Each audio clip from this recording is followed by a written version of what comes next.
Denver, flew directly from Newport to Denver. That was my first time traveling to Denver. Meg and I actually had a great time, cruised around downtown Denver on that Tuesday. Went to the Botanical Gardens, went to 16th Street, checked out 16th Street Mall. Let's see what else we do. Did a little hiking, went up to the Red Rock Amphitheater, did a little hike up there, took Bankers up there with us. Bankers is such a sweetheart. Traveled all the way to Newport. She was great the whole time. Went to Denver. She's just a traveling little baby, and she's beyond easy. We're more than blessed to have that little sweetheart. But yeah, cruised around Tuesday. Did some touristy stuff. Cruised, checked out a little bit of downtown. Checked out some of the countryside. Went on that little hike. Was hoping to go to Red Rock Amphitheater, maybe see some music, but unfortunately there was nothing that really sparked my interest. If I do watch any sort of live music, generally it's EDM, electronic music, techno, dubstep, rap, hip hop. But it seemed like there was a bunch of reggae and I don't know. There was some other stuff playing, but nothing that perked Meg and I's interest. But anyhow, Denver's a cool place. I would say the scenery is a lot like North Idaho. You have huge mountains. It's green and lush with pine trees.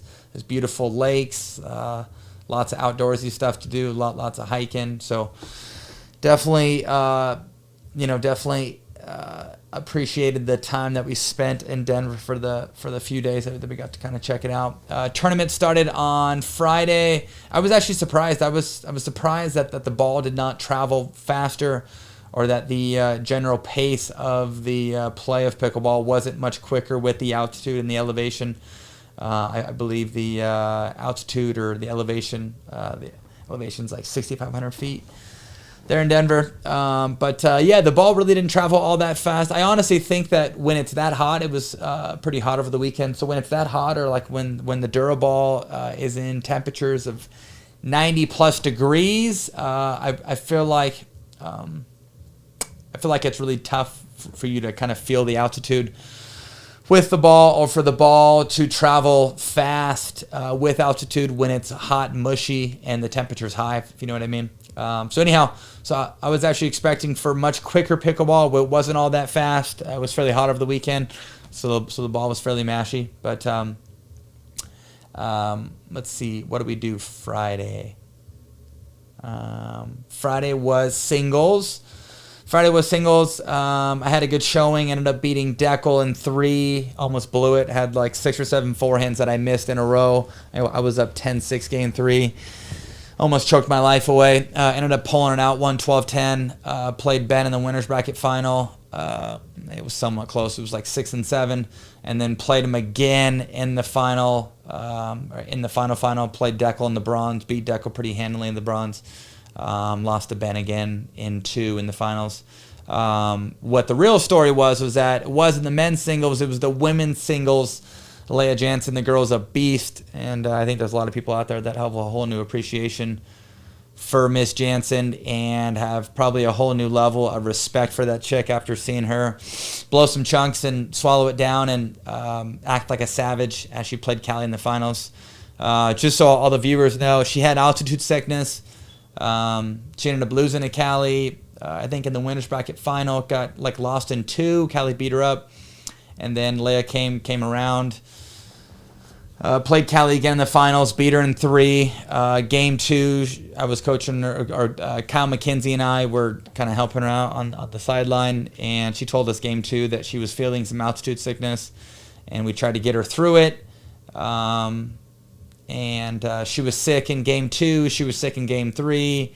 To be honest, she was very sick. She was definitely blowing some chunks and not feeling great. And she toughed it out.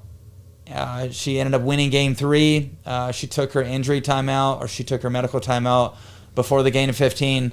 I've never seen that much stuff come out of a female, if you know what I mean. I've puked on the court, but to actually watch somebody else do it, Leia did not have. Let's just say that Leia did not have a whole lot left in her system, and she toughed it out. And she completely battled. We gave her some altitude sickness pills. We gave her a little squirt to kind of settle her stomach down, and the girl did it. She came back, won the game to 15. Directly after the match, she made a mess all over the court.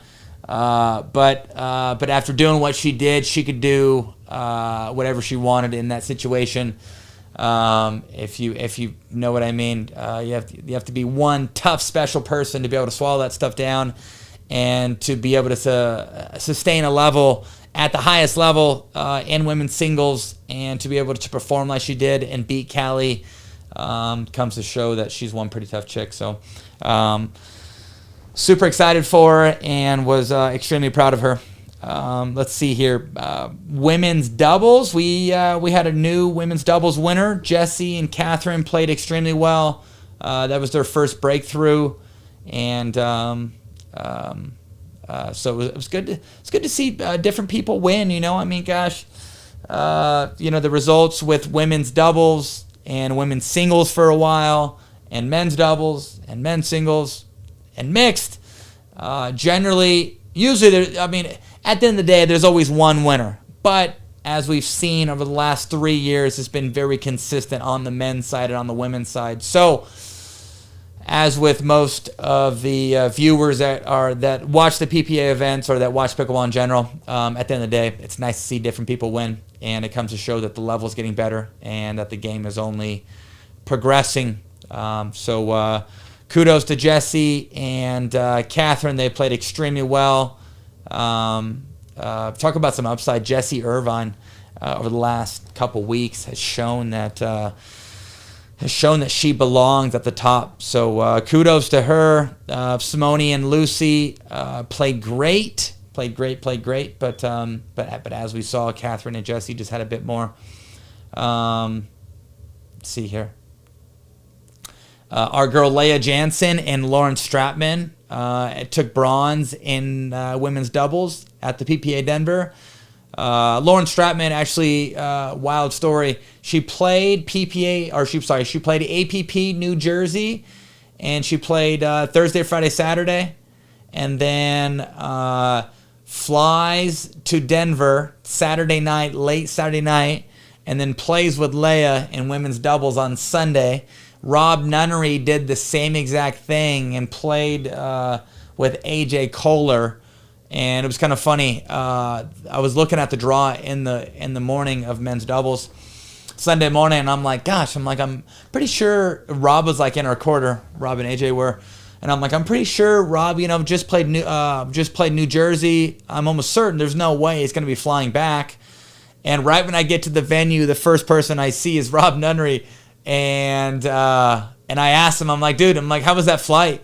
And he was like, I got in at like midnight or 1. I got a couple hours of sleep, and here I am. And I'm pretty sure Lolo was in the exact same boat. So some road warriors playing APP New Jersey for a couple days, and then fly directly to a PPA in Denver and play the next day. The lovely life of a pickleball pro, I'll tell you what. Ryan and I ended up taking bronze in men's, ended up beating Yates and Wright in 3 to get to the winner's bracket final. Played Johns and Johns, lost in 2, and then ended up losing. We probably have no business losing to that team, but it happened. Kudos to Matt and Kyle. Kyle has played extremely well over the last couple of weeks, so good to see him back and performing and playing well.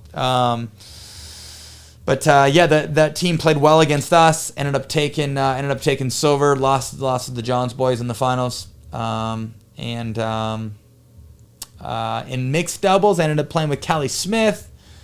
Callie Smith and I ended up taking like 5th or 6th. So we are hoping for a better showing next time in mixed. The next time Callie and I are playing mixed together is PPA Texas. Texas Open. Everything's bigger in Texas. By the way, I have.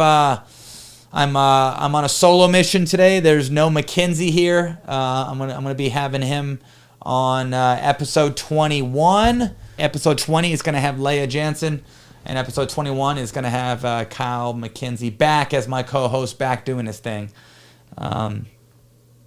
Okay, so let's talk about the